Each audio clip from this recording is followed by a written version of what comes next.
Hey guys, it's Andrew here. We're back with another video. We're doing How To Forza Part 2, where today we're going to focus on managing your steering inputs. Very specifically your steering inputs. We're going to be turning off stability control from the last time, and you guys are just going to learn to steer very smoothly and learn how to counter steer instead of having the game do that for you and just learning to put your car where it needs to be on the track. So we're going to go right back into it with the assist we had before, minus the stability control. So we're going to have the full suggested line, ABS on, normal steering, traction control system only, automatic shifting, and cosmetic. What you see here is the old settings, and you're going to see me switch to the new settings. After you do that, we're going to go and find the BMW that we were using before, and we're going to be switching the track to Catalunya School. Now we're going to get rid of all of the AI. 6 laps is plenty just for the purposes of teaching you guys what I have to teach you, and you guys can go then do as many laps yourself as you wish. So as soon as we get in, I'm going to be switching my telemetry on so you can see exactly how much acceleration I'm using, braking I'm using, how much steering input I'm using, the speed I'm going at, RPM, all those details. If you really want to go further ahead and analyze things for whatever reason, then you'll have the option to do so. So this is a good time. If you guys have any questions or want to know anything else, maybe recommendations for other videos, or if you haven't even seen the last video, leave a comment. I'll leave links in the description below or at the end of the video to see previous videos regarding Forza and teaching you guys things. And here we are. So let's just get right into it, start the race. Let's waste no time.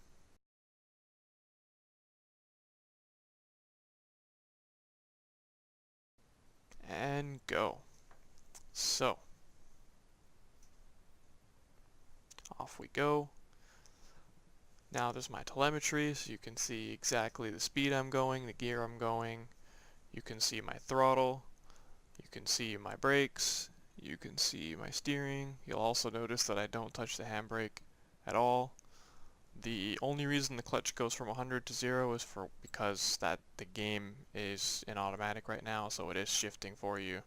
You can just see me here going really slowly, and just so you can see how much more steering angle you get when you're at a really low speed. Going around the corners now, I'm going to be driving really sloppy this lap just to show you kind of just like, throwing it in, not caring about your steering. You're just not being very smooth, holding the throttle through everything, not really caring, just trying to push the car through everything, which can be fast in some scenarios, but to get every 10th out of your lap time, you don't want to be just throwing your car into things. You kind of want to feel it out a little bit, add some speed as you go.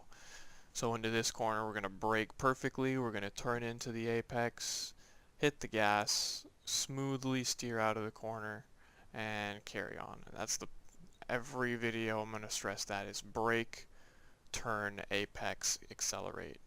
Brake, turn, a little bit of counter steer, you're going to have to do that now that stability control is off.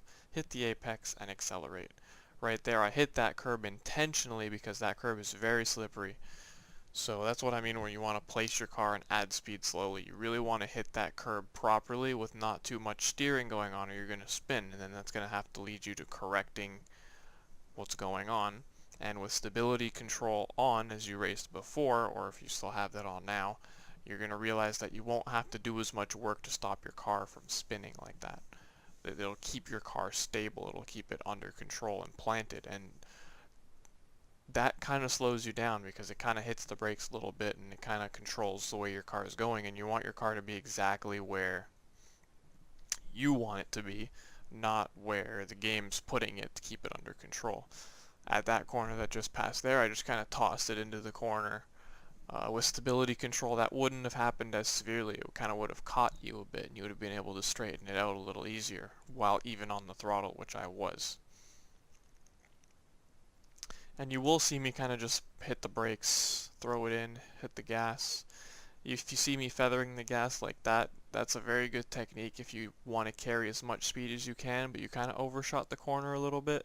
That way you can like bring it in slowly until you hit the apex or the edge of the track and just kind of keep yourself on your way and keeping it clean, which is back to another thing I mentioned in the previous video, is you have to just keep it clean.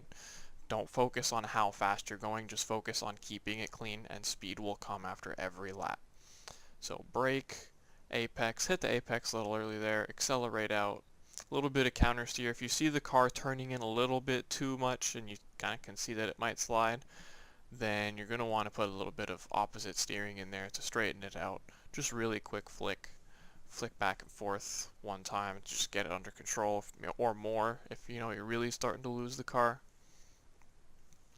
Also, you might have seen me switch to third person, although I'm normally in first person. Third person is really good to understand what your car is doing. If you're not really used to driving in the game and maybe you're more used to driving in real life or something like that, you can actually see how the car is reacting to what you're doing instead of being in the vehicle and not really being able to see anything.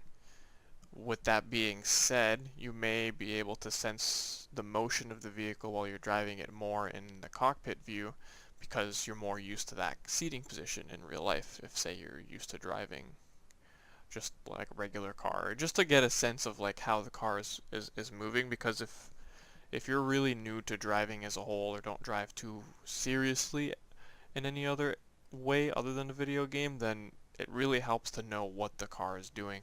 And like I said, keeping it stable and smooth and following the procedure of braking, turning into that apex and accelerating at the right time, and just keeping it moving and flowy is the key.